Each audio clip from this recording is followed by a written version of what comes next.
Pues sí, claro, también hay que hablar de cosas positivas, pero bueno, me parece que se agolpan los factores negativos cuando hablamos de economía y bueno, para tratar de entender qué es lo que está ocurriendo y qué podemos esperar para el futuro inmediato, invitamos en esta ocasión aquí al estudio al doctor Francisco Bermúdez, economista. Doctor, ¿cómo estás? ¿Qué dice Bienvenido. usted? Muchas, Gusto saludar. Gracias por el estar gusto es aquí. mío. Buenas tardes.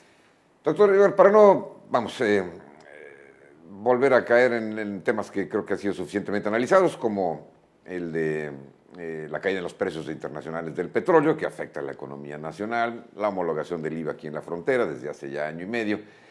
Bueno, todo esto se adereza con otros factores externos, como el de la devaluación en China, Claro. ¿verdad? La moneda de China, la crisis de Grecia, que también tiene un impacto global, y circunstancias muy particulares de la frontera, como lo es la cotización del dólar, que nos pega Que pues, de nos pega manera fuertísimo. inmediata. En fin, ante todos estos factores que habíamos venido viendo en los años recientes, digamos, probablemente con mucha claridad en los últimos 2 años, ¿qué análisis hace usted de la situación económica de este momento aquí en la frontera? En realidad le quiero decir que tenemos un cóctel muy difícil, ¿ah? Cuestiones de orden económico se están conjugando y los mercados están bastante nerviosos. Le quiero decir que esto viene desde los créditos subprime. En realidad parece pues que no hemos terminado con eso. Y que se han agudizado precisamente con lo que usted me pregunta, que es la crisis de Grecia, y también ahora con el problema este de la devaluación del yuan. Y esto trae como consecuencia que nosotros también tengamos otra situación muy interesante que ha sido la de querer subir las tasas de interés por parte de Estados Unidos. El estar amenazando, creo que mejor hubiera sido que hubieran subido las tasas de interés a que estuvieran amenazando constantemente. Esto Claro, ha esto hecho, genera más incertidumbre, ¿no? ha generado mucha incertidumbre en los mercados y ha provocado más problemas. Por lo tanto, ahorita estamos en puerta, en septiembre, si la tasa de interés sube o no en el mercado estadounidense. Entonces, lo que está impactando, básicamente, es la devaluación. Y entonces nosotros tenemos ahorita una devaluación que ha venido constantemente dándose, ¿verdad? Y que aunado a la devaluación del yuan, pues nosotros nos vemos impactados. Banco Central lo que ha estado haciendo, una serie de políticas emergentes En subastas. en las subastas. Pero le quiero decir que la Reserva también, dijéramos, tiene sus topes. A partir de estas subastas, nosotros hemos estado ya vendiendo 3.500 millones de dólares. Y si bien es cierto, la Reserva nos sirve para estar amenazando, si dijéramos al aparato económico, de que no se fuguen los dólares, en realidad no ha sido suficiente. No ha sido suficiente y no están llegando dólares por concepto de petróleo. Ahorita el petróleo ya está, dijéramos, por el piso de los $40. Sí. Y esto va a impactar fuertemente. Ahora, ¿qué sucede en la frontera en concreto? Las últimas, dijéramos, declaraciones del director del Banco Central han sido de que no ha impactado la inflación. Ahí hay una situación muy interesante porque si bien es cierto lo que no ha impactado conforme todo el fenómeno que estamos viendo, parece pues que en el largo plazo sí va a suceder. ¿De qué están hablando ellos? De que, dijéramos, tenemos una inflación objetivo del 3% para este año y nosotros hasta este momento ha habido una inflación en la inflación subyacente del más o menos del 2.80 por ahí. Es decir, ni siquiera llegamos al 3%. Lo que pasa es que no hablan de la inflación no subyacente. ¿Cuál es la diferencia entre las dos?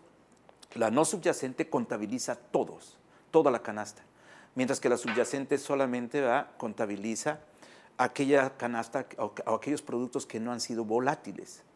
Pero en realidad la sociedad compra una canasta con productos volátiles o no. Y entonces lo que está pasando con la inflación no subyacente es que ya rebasa el 4. Ya rebasa el 4. El Banco Central hoy mismo lo Denos un define. ejemplo de productos que están Base- sufriendo de esa inflación no subyacente. Sí, por ejemplo, en el caso concreto sube mucho el huevo, sube mucho el limón, sube mucho el aguacate. Y están subiendo a nivel mundial todos los productos, dijéramos, agrícolas por cuestiones climatológicas. Entonces está subiendo a nivel mundial. Entonces, esto quiere decir que los productos también, ¿verdad?, están siendo impactados, los productos que nosotros estamos, dijéramos, cultivando, están siendo impactados por esta alza a escala mundial, por los cambios climáticos. Al menos, dijéramos, los analistas, en el sentido de los climas y todo esto, están estableciendo que sí está afectando el clima a los cultivos.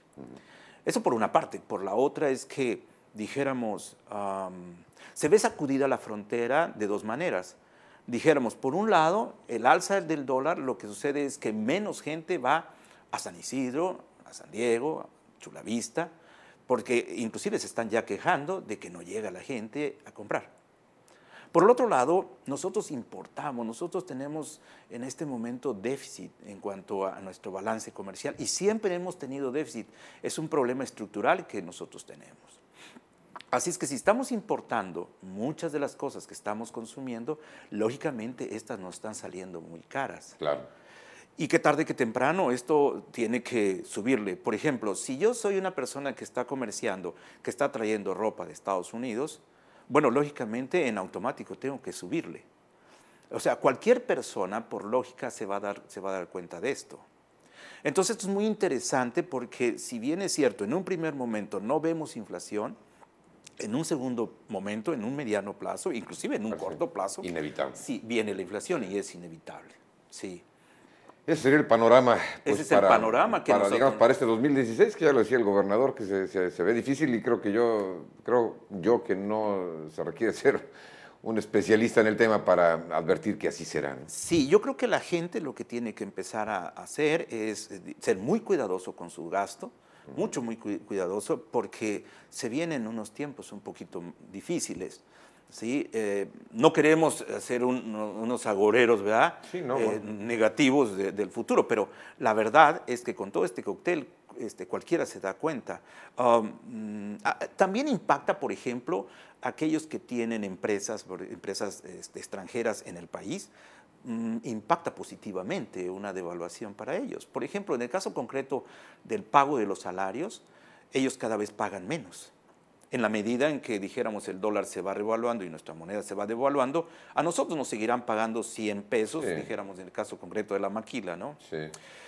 ¿Qué sucede con esto? Fíjese, lo que sucede es que tarde que temprano nosotros vamos a dejar de comprar, porque como va a estar muy caro, va a dejar de comprar. De ahí que el director del Banco Central haya dicho que el PIB va a crecer entre 1.7 a 2.7. Acaban de ajustar nuevamente a la baja. A la baja. ¿Por qué? Porque el consumo interno se contrae y entonces en la medida que se contrae el consumo interno, entonces se contrae la producción y el Producto Interno Bruto va a la baja y como consecuencia, cuidado con el empleo.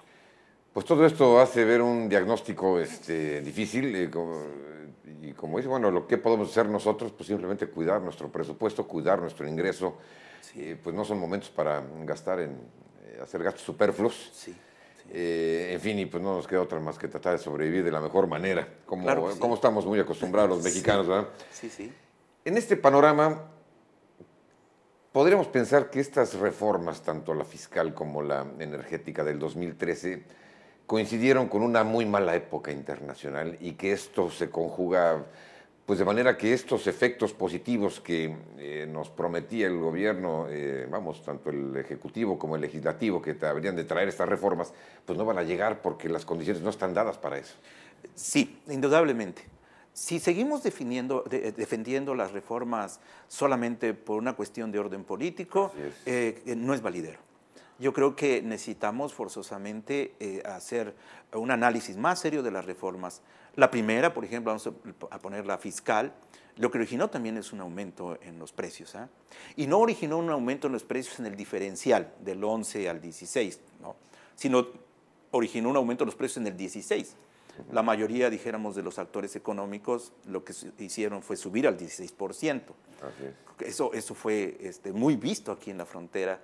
Y la otra, dijéramos, la reforma energética, en realidad, en mi particular punto de vista, es muy reducida. Es decir, yo hubiera pensado en una reforma más amplia, dijéramos, donde se hablara de energía eólica y que se hablara de energía solar, que si bien es cierto lo toca, pero no se acentúa sobre eso, sino que se acentúa mucho sobre la inversión extranjera, dijéramos en aguas profundas, que ahora se está haciendo también en aguas superficiales y en aquello que se ha dado en denominar la extracción, dijéramos, por agua, que va a provocar grandes contaminantes, el fracking. Y le quiero decir que estas fórmulas, dijéramos, parece pues que contaminan. Y la otra es que, como usted me pregunta, parece que no fue el momento adecuado. Y en realidad no fue el momento adecuado porque en este momento los inversionistas no quieren entrar debido a que el mercado, los precios del crudo son muy bajos y yo apuesto a que van a ser un poco más bajos con la entrada de Irán. Recordemos muy bien que ya Obama está negociando con Irán y en la medida en que Irán acate todas las disposiciones, Irán tendrá un mercado abierto y tendrá que abrir válvulas de petróleo. Hay 2 millones de barriles diarios. Me pregunto, ¿cuántos van a haber ahora con Irán? Esta situación lo que va a provocar es mayor caída en el precio del petróleo, para bien de unos y para mal de otros. Por ejemplo, en la mañana estaba yo viendo cómo las empresas que fabrican llantas pues están muy alegres porque simple y sencillamente su materia prima va para abajo. Pero en caso concreto de nosotros, pues vamos a dejar de percibir el dólar. Claro. Sí, esa va a ser la situación, ese va a ser el espectro que nosotros vamos a tener. Claro, bueno, siempre habrá alguien que se beneficie de alguna circunstancia, pero digamos que la gran mayoría nos vemos afectados. En este caso. Mencionaba el gobernador hace un momento en esta información que transmitimos aquí de la importancia de ser más competitivos y de la creación y modernización de la infraestructura del Estado. Pero esa infraestructura pues se hace justamente con presupuestos federales. Claro. Son obras muy costosas. Entonces, bueno, pues en esta misma situación se ve difícil, ¿no? Cuando el gobierno federal está reduciendo también sus participaciones. Sí, en un primer momento es real, o sea, dijéramos, nosotros somos más competitivos en ese sentido. La creación de carreteras, de puentes, ¿no? son sumamente importantes para el desarrollo de un país. Entonces estamos creando, dijéramos, la infraestructura básica para que las empresas se puedan poner a producir. Y con esto, bueno, los países empiezan a crecer. Dijéramos, es una receta infalible, infalible. Aquí el problema medular significa que si van a llegar menos dólares, ¿sí? Vamos a tener menos dinero para poder dijéramos, pagar estas grandes construcciones, que son muy caras, un puente, una carretera, pozos, ferrocarril, un nuevo puerto. Aeropuerto. Así es. Entonces, aquí pudiese ser, ¿verdad?, que habría que ser un poco inteligente, dijéramos, y que exista una coparticipación entre el gobierno y la iniciativa privada, de tal suerte que se puedan ir llevando a cabo todas estas, dijéramos, construcciones. Sí. Pero mientras, este presupuesto base cero, que no significa más que la reasignación, ¿verdad?, del dinero hacia ciertos lugares, debe de ser con mucho cuidado.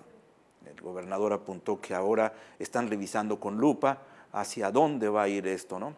En lo particular le quiero decir que hay 2 aspectos aquí que están afectando. Por uno, sería que si vamos a reasignar el presupuesto, entonces que se vigile mucho a los partidos políticos, dijéramos, porque se están llevando una gran cantidad de dinero. Sí, sí. Entonces, habría que ellos también, ¿verdad?, ser creativos e intentar, ¿verdad?, de alguna manera, ¿verdad?, depositar mayores niveles de cuota, por ejemplo, en los gobiernos, también reducir los gastos superfluos, que serían en todo caso los automóviles, celulares, etcétera, todo este tipo de cosas. Sí, viajes, eventos, sí, etcétera. Y hay otro el nivel, dijéramos, de deshonestidad, porque los proyectos se inflan mucho. Entonces, ahí habría que también ver una vigilancia extrema a eso. Totalmente de acuerdo. Bueno, pues así están las cosas. Y sí, bueno, pues no solamente que la ciudadanía se apriete el cinturón una vez más, sino, como bien mencionan, los partidos políticos que nos cuestan carísimos y realmente son bien poco redituables, ¿no? Si consideramos la muy escasa votación que tuvimos en la elección más reciente, quiere decir que pues no hay una correspondencia entre lo que invierte el pueblo de México en su sistema de partidos políticos y lo que nos deja. Sí, 8,000 millones de pesos es demasiada cantidad que vendría a solucionar problemas de hambruna a este país, ¿no? A un pueblo que tiene mucha pobreza, ¿no? Yo creo que todos, probablemente con excepción de quienes están en los partidos, podríamos coincidir con esa visión. Doctor Francisco Bermúdez, le agradezco mucho su presencia en esta ocasión. Aquí nos ayuda a entender mucho de lo que está ocurriendo y qué es lo que podemos esperar en un futuro cercano. Muy amable. Pues gracias, muy amable por la invitación. Al contrario, Muchas siempre gracias. bienvenido. Muchas